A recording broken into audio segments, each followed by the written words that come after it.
আসসালামু আলাইকুম। আজ সন্ধ্যায় সকলকে শুভেচ্ছা জানিয়ে শুরু করছি অনলাইন ক্লাসে আমার বায়োলজি ক্লাস। আমি নাজনীন আক্তার কেয়া, সহকারী শিক্ষক, কুমিরা বহুমুখী মাধ্যমিক বিদ্যালয়। তো প্রথমে মহান রব্বুল আলামিনের কাছে শুকরিয়া আদায় করছি যে সুস্থ থেকে তোমাদের ক্লাস নিতে পারছি এবং তোমরাও সুস্থ থেকে আমার ক্লাসটা দেখতে পাচ্ছ, এই জন্য আলহামদুলিল্লাহ। তোমার প্রিয় শিক্ষার্থীরা, তোমরা নিশ্চয়ই এতক্ষণ বসে গেছো মোবাইল নিয়ে, হয়তো বা সবাই দেখতে পাচ্ছ না, অনেক রকম সমস্যাও থাকতে পারে, আবার কেউ কেউ দেখছো। আমরা আজকে, তোমরা তো জেনেই গেছো যে আজকে আমি কোন অধ্যায় পড়াবো। আজ আমরা বায়োলজির গ্যাসীয় বিনিময়টা পড়াবো, সপ্তম অধ্যায়। আমরা এই গ্যাসীয় বিনিময়ের আগের পার্টগুলো পড়েছি, অর্থাৎ আমরা আগে পড়েছিলাম যে গ্যাসীয় বিনিময়টা কি। প্রতিটা জীব, প্রাণী এবং উদ্ভিদের জন্য এটা অত্যন্ত একটা জরুরি গুরুত্বপূর্ণ প্রক্রিয়া। প্রাণীদের জন্য, তবে উদ্ভিদ এবং প্রাণীর ক্ষেত্রে একটু আলাদা। আমরা প্রাণীর গ্যাসীয় বিনিময় থেকে শুরু করে, অর্থাৎ শ্বসন তন্ত্রের পুরো অঙ্গাণুগুলোর ডিটেলস পড়েছিলাম আমরা আগের দিন। তো আমরা গতদিন পড়েছিলাম লাস্ট মধ্যচ্ছদা পর্যন্ত, তোমাদের নিশ্চয়ই মনে আছে। তোমাদের কাজও দিয়েছিলাম, নিশ্চয়ই কাজটা করেছো তোমরা। তোমাদের যদি কোনো প্রশ্ন থাকে আমাকে, আমি লাইভে তোমরা প্রশ্ন করতে পারো, আমি যথাসাধ্য চেষ্টা করব উত্তর দেওয়ার ক্লাসের ভিতর। আজ আমরা তাহলে গ্যাসীয় বিনিময়ের 7.2.2 এর যে পার্টটা আছে শ্বাসক্রিয়া, এটা নিয়ে আলোচনা করব। তো তোমরা খাতায় লিখে নাও, আজ আমাদের পাঠ হচ্ছে পাঠ শিরোনাম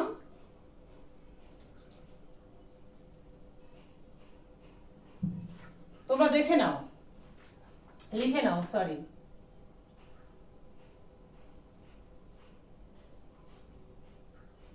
আজ আমাদের পাঠের বিষয় শ্বাসক্রিয়া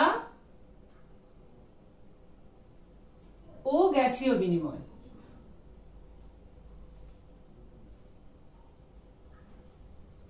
ও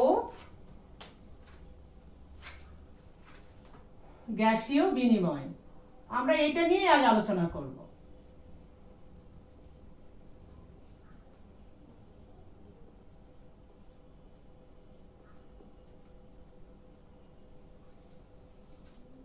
আমরা প্রথমে শ্বাসক্রিয়াতে চলে আসি। এই যে শ্বাসক্রিয়া, শ্বাস প্রশ্বাস, শ্বাসক্রিয়াটা আসলে কি, শ্বাস কার্যটা আসলে কি, আমরা আগের পাঠে কিছুটা আয়ত্ত করতে পেরেছি। সেটা কি, যে প্রক্রিয়ায় অক্সিজেন শোষণ এবং কার্বন ডাই অক্সাইড ত্যাগ হয়, ওই প্রক্রিয়াটাকেই বলা হয় কি শ্বাসকার্য বা শ্বাসক্রিয়া। অর্থাৎ এটা একটা গুরুত্বপূর্ণ প্রক্রিয়া, আর এটার জন্য মাধ্যমের প্রয়োজন হয়, অঙ্গের প্রয়োজন হয়। তো আমরা প্রথমে একটা চিত্র লক্ষ্য করি। আর শিক্ষার্থীরা দেখো তোমরা, আমরা প্রথমে একটা চিত্র লক্ষ্য করি।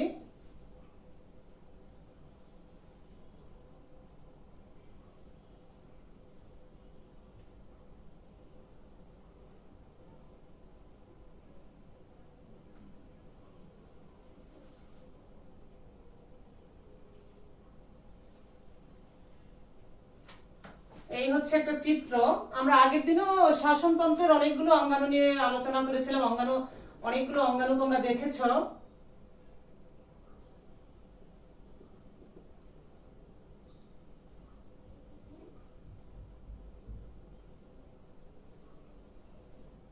চিত্রটা তোমরা দেখতে পাচ্ছ নিশ্চয়।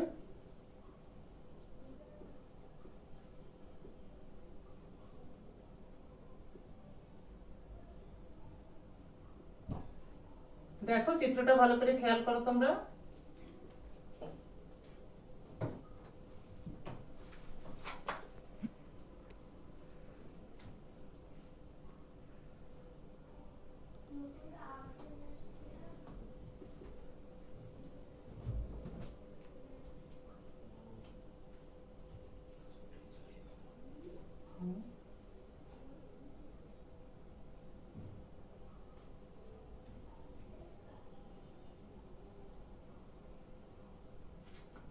এই হচ্ছে একটা চিত্র।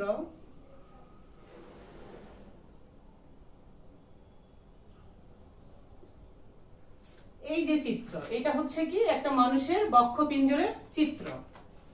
এইটা হচ্ছে বক্ষ গহ্বর,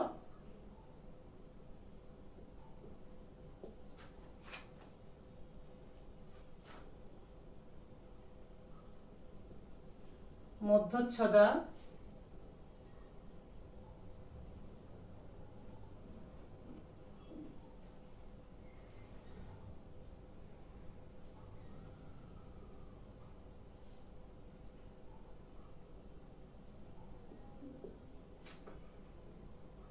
এটা হচ্ছে শ্বাস গ্রহণ বা প্রশ্বাস।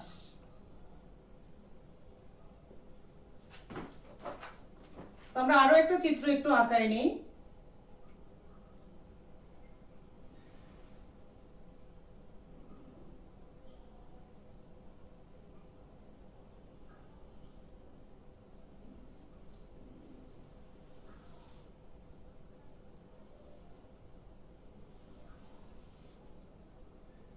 ওই একই রকম প্রায় চিত্র।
তো এই হচ্ছে একটা চিত্র, আমাদের শ্বাস প্রশ্বাস প্রক্রিয়ার একটা চিত্র। এই যে চিত্রটা আমরা দেখতে পাচ্ছি, তো আমাদের শ্বাসক্রিয়াটা কি, যে আমরা অক্সিজেন গ্রহণ করব এবং কার্বন ডাই অক্সাইড ত্যাগ করব, এটাই হচ্ছে আমাদের শ্বাসক্রিয়া অর্থাৎ শ্বাস প্রক্রিয়া। তো এই প্রক্রিয়াটা কিভাবে শুরু হবে? এই প্রক্রিয়াটা শুরু হওয়ার জন্য আমাদের শ্বাস প্রশ্বাসের যে অঙ্গগুলো আছে, এই যে শ্বাস প্রশ্বাসের যে অঙ্গগুলো, এই অঙ্গগুলো কেবল গলবিলের দিকে খোলা থাকে। অর্থাৎ শ্বাস প্রশ্বাসের কিন্তু আমাদের অনেকগুলো অঙ্গ আছে। আমরা আগের দিন মানব শ্বসনতন্ত্রের অনেক অঙ্গ পড়েছিলাম, সেই অঙ্গগুলো নিয়ে বলছি আমি। তো এই যে গলবিল, এই অংশটার নাম হচ্ছে গলবিল। এই গলবিলের দিকে খোলা থাকে, এই অঙ্গাণুগুলো এই গলবিলের দিকে খোলা থাকে, আর বাকি সব দিকগুলো কি হয়? বন্ধ থাকে। অর্থাৎ শ্বাস প্রশ্বাসের যে অঙ্গগুলো, এইগুলো গলবিলের দিকে খোলা থাকে, বাকি সব দিকে বন্ধ থাকে। ফলে কি হয়? এই যে নাসাপথ, আমরা আগের দিন পড়েছিলাম নাসাপথ, এই নাসাপথের মাধ্যমে বায়ু সহজেই কি হয়? আমরা আগের দিন এই ধরনের কি পড়েছিলাম? এই ধরনের এইরকম দুটো ফুসফুস আমরা দেখেছিলাম, এরকম দুটো ফুসফুস দেখেছিলাম।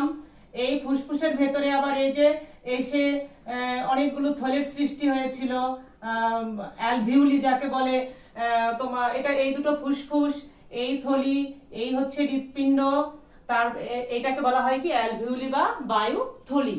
তো এই যে যখন অন্য অঙ্গগুলো যখন গলবিলের দিকে খোলা থাকে এবং অন্য সব দিকে যখন বন্ধ থাকে, তখন খুব সহজেই বায়ু থেকে বাতাস একেবারে নির্বিঘ্নে চলাচল করতে পারে, নির্বিঘ্নে ফুসফুসে এসে পৌঁছাতে পারে। অর্থাৎ এর চলাচল যাওয়া আসাটা ইচ্ছে মতো করতে পারে। স্নায়বিক উত্তেজনা দিয়ে, অর্থাৎ আমাদের যে স্নায়বিক যে উত্তেজনা, স্নায়ুতন্ত্রের যে কাজটা, অর্থাৎ স্নায়বিক উত্তেজনার মাধ্যমে আমরা যে সাড়া দিই, এই স্নায়বিক উত্তেজনা দিয়ে শ্বাসকার্যটা কি হয়? পরিচালিত হয়। এই শ্বাসকার্যটা স্নায়বিক উত্তেজনা দিয়েই কিন্তু পরিচালিত হয়। স্নায়বিক উত্তেজনার কারণে কি হয়? দেখো, প্রথমে এই যেটা হচ্ছে পিঞ্জরাস্থি, এই অংশটার নাম কি? পিঞ্জরাস্থি। অর্থাৎ এই উত্তেজনাটা যখন শুরু হয় তখন এই পিঞ্জরাস্থের মাংসপেশি, অর্থাৎ এখানে মাংসপেশি আছে, এই মাংসপেশিগুলো সংকুচিত হয়, এই মাংসপেশিগুলো সংকুচিত হয়ে যায়, মাংসপেশিগুলো সংকুচিত হয়ে যায় এবং মাংসপেশি সংকুচিত হয়ে যায় এবং মধ্যচ্ছদা, অর্থাৎ এই যে এই অংশটা হচ্ছে মধ্যচ্ছদা, এই অংশটা হচ্ছে মধ্যচ্ছদা, এই অংশটার নাম হচ্ছে মধ্যচ্ছদা।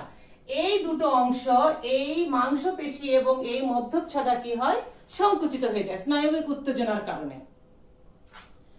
ফলে কি হবে, মধ্যচ্ছদাটা, অর্থাৎ এই যে আমরা যখন এইরকম করে কোনো নেব অক্সিজেন, আমরা তো সবাই জানি অক্সিজেন এবং কার্বন ডাই অক্সাইড সম্পর্কে, তখন কি হয়, তখন এইটা যখন সংকুচিত হচ্ছে এবং এই মাংসপেশিও সংকুচিত হয়ে যাচ্ছে, এর কারণে কি হয়, এই মধ্যচ্ছদাটা নিচে নেমে আসে। এইটার স্থান কিন্তু আরেকটু উপরে, এইটার স্থান আরেকটু এরকম জায়গায়, এইটা কি হয়, একটু নিচে নেমে আসে, নিচে নেমে আসে এবং যখন এটা নিচে নেমে আসে তখনই কি হয়, এই যে বক্ষ গহ্বর, এই অংশটার নাম কি বক্ষ গহ্বর, আর এই নিচের এই অংশটার নাম হচ্ছে উদর গহ্বর, আমি আগেই বলেছিলাম তোমাদের।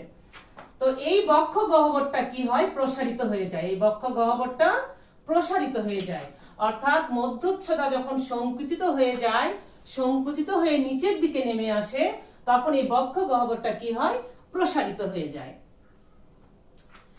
বক্ষ গহ্বরের যখন আয়তনটা বেড়ে যায়, অর্থাৎ এইটা হয়তোবা ছিল এইরকম জায়গায় ছিল, তো এটা কি হলো, এরকম বেড়ে গেল, বেড়ে এটা কি হলো, প্রসারিত হলো। প্রসারিত হওয়ার সাথে সাথে কি হয়, বায়ুর চাপ কমে যায়। এইটা যখন প্রসারিত হবে তখন বায়ুর চাপটা কমে যাবে। ফলে কি হয়, এই যে ফুসফুস, এর ভেতরেই কিন্তু ফুসফুস আছে, এর ভেতরে এই ফুসফুসটা আছে, আমি এটাকে তোমাদের আলাদা করে দেখাচ্ছি। এই যে ফুসফুসটা আছে, এই ফুসফুসের ভেতরে আবার কি আছে, বায়ুথলি আছে, এই ফুসফুসের ভিতরে আবার বায়ুথলি আছে। এই ফুসফুসের ভিতরেও কিন্তু এই বায়ুর চাপটা কমে যায়। এইখানে যখন বায়ুর চাপ কমে যায় তখন এই ফুসফুসের ভিতরেও বায়ুর চাপটা কমে যায়। বক্ষ গহ্বরের ভিতর এবং বাইরে, অর্থাৎ এই যে বক্ষ গহ্বরের ভিতরে, এর ভেতরে এবং বাইরে, বায়ুর একটা সমতা ঠিক রাখতে হয়, বায়ুর সমতা রক্ষা করতে হয়। আর বায়ুর সমতা রক্ষা করার জন্য কি হয়, তখন আমাদের প্রশ্বাস বায়ু, অর্থাৎ এই ফুসফুসের ভিতর দিয়ে তখন প্রশ্বাস বায়ু আমরা ওই বাতাস থেকে আমরা গ্রহণ করি, বায়ু থেকে আমরা বাতাস গ্রহণ করি। এবং অর্থাৎ এই দুটোর ভিতরে, অর্থাৎ ভেতরে এবং বাইরের বায়ুর সমতা রক্ষা করার জন্য তখন কি হয়, এই প্রশ্বাস বায়ু এর ভেতরে সহজেই চলে আসে, সহজে প্রবেশ করতে পারে।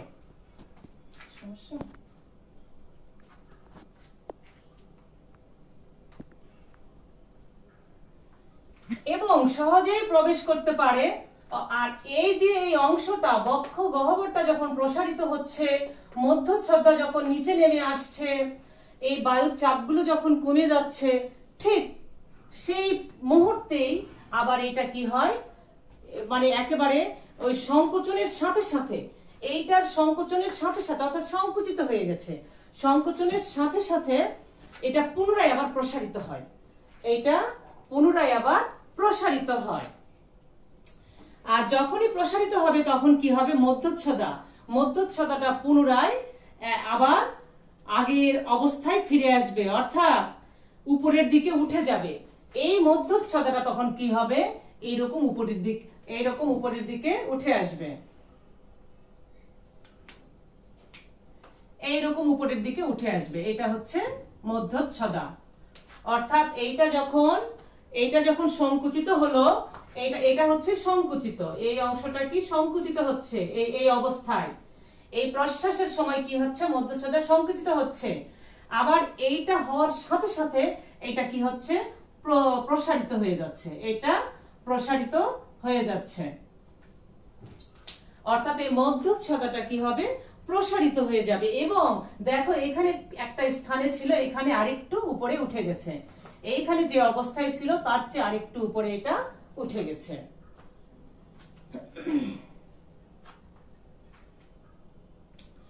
আর যখনই এটা উঠে যাবে তখন কি হবে, বক্ষ গহ্বরটা আবার স্বাভাবিক হবে। তখন বক্ষ গহ্বরটা কি হবে, আবার স্বাভাবিক অবস্থায় ফিরে আসবে, অর্থাৎ এইটা আবার সংকুচিত হয়ে যাবে। এই বক্ষ গহ্বরটা, অর্থাৎ এই যে বক্ষ গহ্বরটা, এটা আবার সংকুচিত হয়ে যাবে, সংকুচিত হয়ে যাবে। তো এই যে এইগুলো যখন উপরের দিকে উঠে আসলো, এটা নিচে নেমেছিল, এটা প্রসারিত হলো, মধ্যচ্ছদা উপরের দিকে উঠে গেল, বক্ষ গহ্বরটা স্বাভাবিক হলো, মানে বক্ষ গহ্বরটা নিজে আয়তনের দিক থেকে কি হলো, নিজের জায়গায় আবার ফিরে আসলো।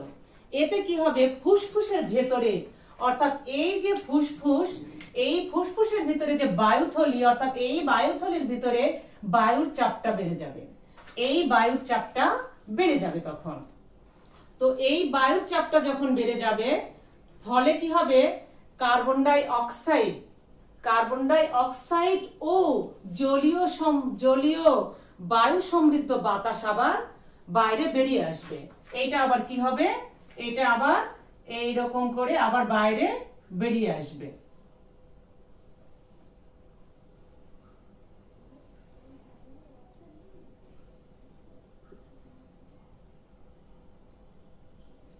এটা হচ্ছে প্রবেশ করবে আর এটা হচ্ছে বেরিয়ে আসবে। অর্থাৎ যখনই এটা প্রসারিত হলো, বক্ষ গহ্বর সংকুচিত হলো, তখনই কি হবে, এই ফুসফুসের ভিতরে যে বায়ুথলি আছে, এর ভেতরে বায়ুর চাপটা বেড়ে যাবে।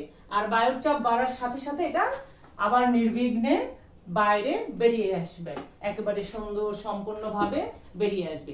এভাবেই প্রতিনিয়ত মানব দেহে এই শ্বাসক্রিয়াটা চলতেই থাকে। অর্থাৎ নিজ ছন্দে নিজ তালে, আমরা যেরকম আগের দিন পড়েছিলাম হৃৎপিণ্ড সম্পর্কে, রক্ত সঞ্চালন, ঠিক ওই রকম এটা এইভাবেই ওই একইভাবে চলতেই থাকে। আর মূলত এটা হচ্ছে কি, এটা হচ্ছে মূলত একটা বহিঃশ্বসন। এটাকে বহিঃশ্বসনও বলা যায় কারণ এটা একটা বহিঃশ্বসন, মূলত এইটা একটা বহিঃশ্বসন। তো এই গেল আমাদের শ্বাসক্রিয়া। তাহলে আমাদের পরে কি ছিল, গ্যাসীয় বিনিময়। আমাদের অধ্যায়ের নামটাই কিন্তু ছিল গ্যাসীয় বিনিময়, অধ্যায়ের নামটাই ছিল গ্যাসীয় বিনিময়। তো আমরা গ্যাসীয় বিনিময়টা কি জেনেছিলাম আমার প্রিয় শিক্ষার্থীরা, যে অক্সিজেন গ্রহণ এবং কার্বন ডাই অক্সাইড ত্যাগ, এটাই হচ্ছে মূলত গ্যাসীয় বিনিময়। গ্যাসীয় একটা প্রক্রিয়া, গ্যাসীয় বিনিময়ের প্রক্রিয়া। তাহলে গ্যাসীয় বিনিময়ের ক্ষেত্রে আমাদের কি, অক্সিজেন এবং কার্বন ডাই অক্সাইড। এইটা কি হয়, মূলত বায়ু এবং এই যে গ্যাসীয় বিনিময়ের ক্ষেত্রে যে অক্সিজেন এবং কার্বন ডাই অক্সাইড, এইটা বায়ু ও ফুসফুসের ভেতরে, অর্থাৎ এই ফুসফুসের ভেতরেও কিন্তু প্রচুর পরিমাণে এরকম রক্তনালী আছে, প্রচুর পরিমাণে রক্তনালী আছে। এই রক্তনালীর ভেতরে এটা ঘটে, অর্থাৎ বায়ু এবং এই যে বায়ু এবং এই রক্তনালী, এইসবের ভেতরেই কিন্তু গ্যাসীয় বিনিময়টা মূলত ঘটে। আর সব ধরনের গ্যাসীয় বিনিময় কিন্তু একটা ব্যাপন প্রক্রিয়া। এই যে গ্যাসীয় বিনিময়, এই গ্যাসীয় বিনিময় যে কটা আছে, এই সবগুলোই হচ্ছে একটা ব্যাপন প্রক্রিয়া, অর্থাৎ ব্যাপন প্রক্রিয়ার মাধ্যমেই হয়। আর গ্যাসীয় বিনিময় মূলত দুই ধরনের, একটা হচ্ছে অক্সিজেন শোষণ, একটা হচ্ছে অক্সিজেন শোষণ, আর আরেকটা হচ্ছে কার্বন ডাই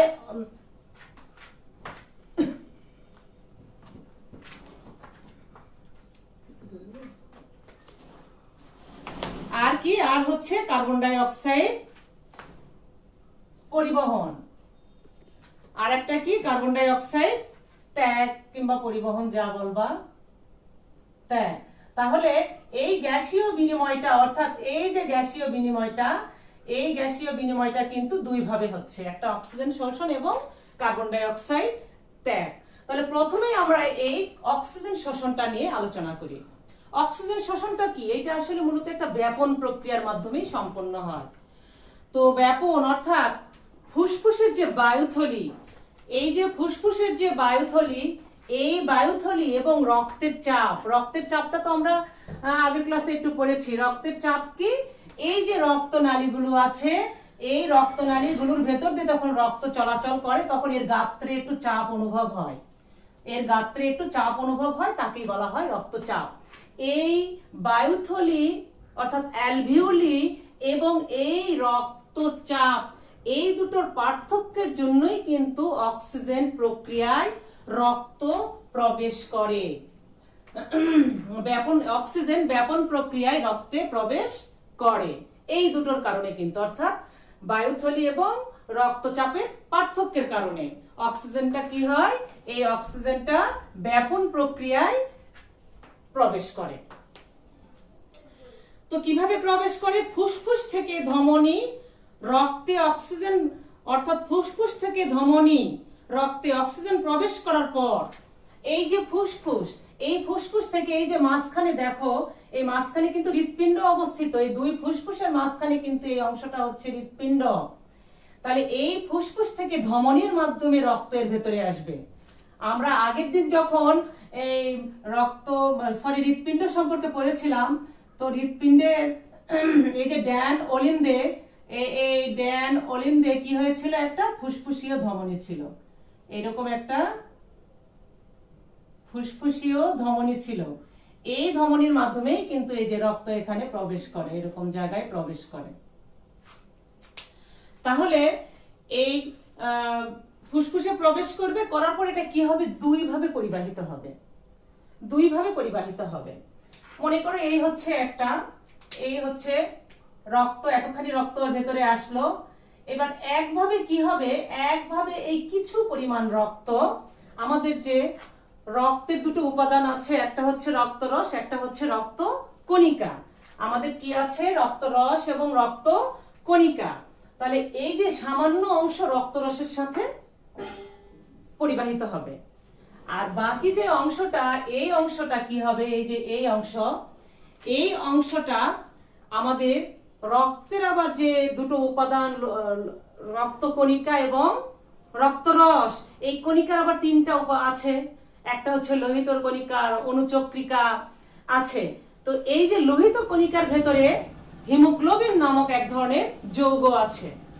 তো এই হিমোগ্লোবিনের যে লৌহ অংশটা আছে, এই লৌহ অংশের সাথে মিশে, এই হিমোগ্লোবিনের লৌহ অংশের সাথে মিশে অক্সি হিমোগ্লোবিন নামক একটা অস্থায়ী যৌগ গঠন করবে। এই যে বাকি যে রক্তগুলো আছে, এইটা চলে গেল রক্তরসে, এটা কোথায় চলে যাবে, রক্ত রসে চলে যাবে, এই দিক দিয়ে পরিবাহিত হবে। আর বাকি অংশটা ওই লোহিত রক্তকণিকার ভেতরে যে হিমোগ্লোবিন আছে, এই হিমোগ্লোবিনের যে লৌহ অংশ আছে, এই লৌহ অংশের সাথে একটা বন্ধনীতে যুক্ত হবে, একটা বন্ধনীতে, হালকা বন্ধনীতে যুক্ত হবে, হালকা বন্ধনীতে যুক্ত হবে, যুক্ত হয়ে অক্সি হিমোগ্লোবিন নামে একটা অস্থায়ী যৌগ গঠন করবে। এই অক্সি হিমোগ্লোবিন থেকে কিন্তু সহজেই ওই রক্ত থেকে, মানে ওই হিমোগ্লোবিন থেকে অক্সিজেন আলাদা হতে পারে। যে অক্সি হিমোগ্লোবিন যে যৌগটা তৈরি হলো, এই অক্সি হিমোগ্লোবিন থেকে সহজেই অক্সিজেনটা আলাদা হতে পারে। তো দেখো,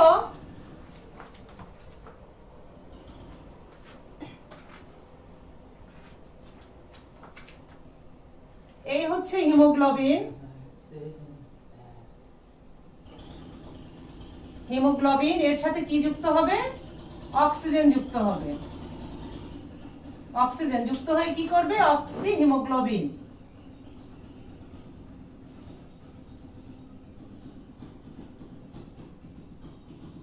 হিমোগ্লোবিন, এই যে অক্সি হিমোগ্লোবিন একটা অস্থায়ী যৌগ গঠন হলো, এইটা আবার কি হবে, এখান থেকে সহজে অক্সিজেন আলাদা হতে পারবে। অক্সিজেনটা কিভাবে আলাদা হবে, এই অক্সি হিমোগ্লোবিনকে যদি আবার ভাঙানো হয়, তাহলে প্রথমে এইটা মুক্ত অক্সিজেন, এই মুক্ত অক্সিজেন, অর্থাৎ ওইটা যখন ভেঙে যাবে তখন কি হবে, মুক্ত অক্সিজেন এবং এবং হিমোগ্লোবিন, এই দুটো আবার আলাদা হয়ে যাবে। এই হিমোগ্লোবিন, এই দুটো আবার আলাদা হয়ে যাবে, এই দুটো আলাদা হয়ে যাবে।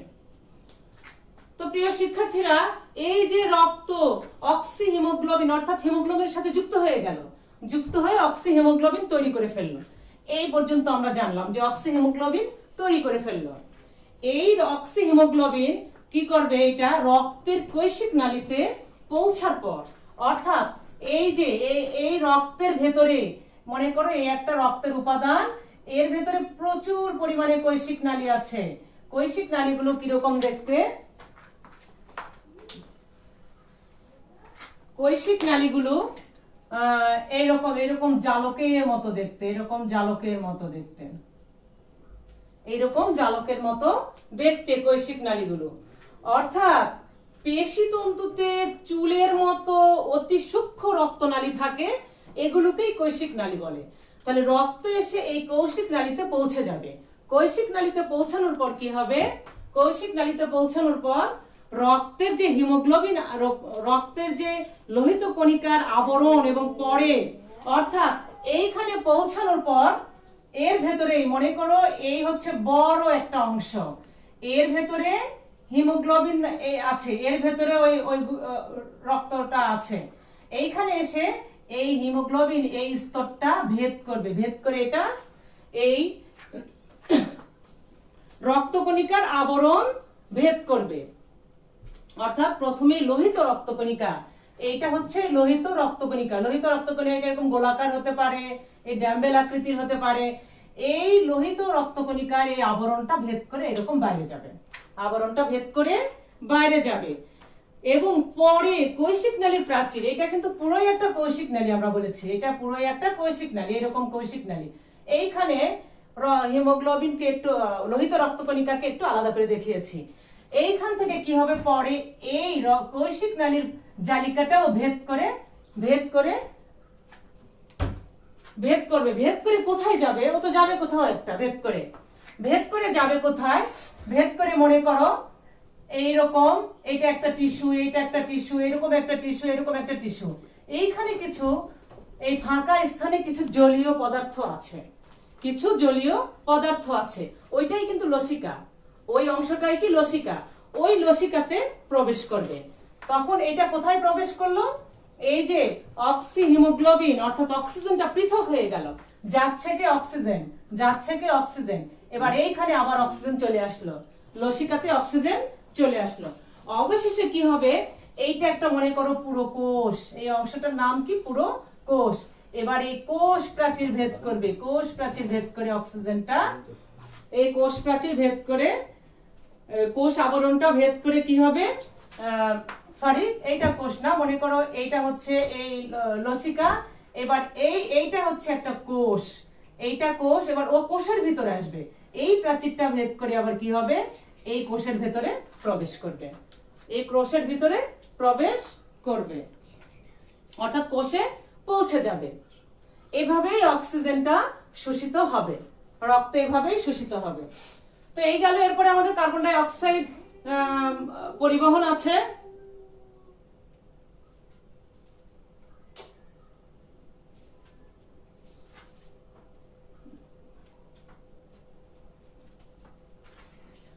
কার্বন ডাই অক্সাইড পরিবহন, এই যে খাদ্য আমরা আগে পড়েছিলাম যে খাদ্য জারণ প্রক্রিয়ায় কার্বন ডাই অক্সাইড তৈরি হয়।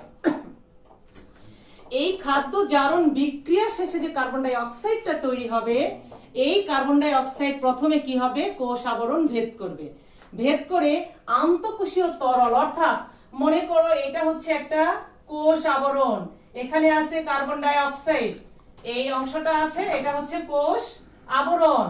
এইটা ভেদ করবে, ভেদ করে এইটা লসিকাতে প্রবেশ করে। এইটা হচ্ছে লসিকা, এই যে জলীয় বাষ্প, এখানে লসিকা, এইখানে প্রবেশ করলো। এবার এইখান থেকে কোথায় যাবে? এইখান থেকে আবার কৈশিক নালীর প্রাচীর, অর্থাৎ একেবারে বিপরীত, অক্সিজেন যে প্রবেশ করছে যেভাবে, এইটা শোষিত হচ্ছে যেভাবে, এইটা তার একেবারে বিপরীত একটা অংশ। এবার কি হবে? এইটা কৈশিক নালীতে প্রবেশ করবে, এটা হচ্ছে কৈশিক নালী, এই কৈশিক নালীতে যাবে। এবার কৈশিক নালী থেকে কি হবে? এই কৈশিক নালী আবার ভেদ করে, অর্থাৎ এখানে আবার চলে গেল, এইটা আবার ভেদ করে কি হবে? এই ভেদ করার পর এই কার্বন ডাই অক্সাইডটা তখন কি হবে? কার্বন ডাই অক্সাইডটা বা সোডিয়াম বাইকার্বনেট, সোডিয়াম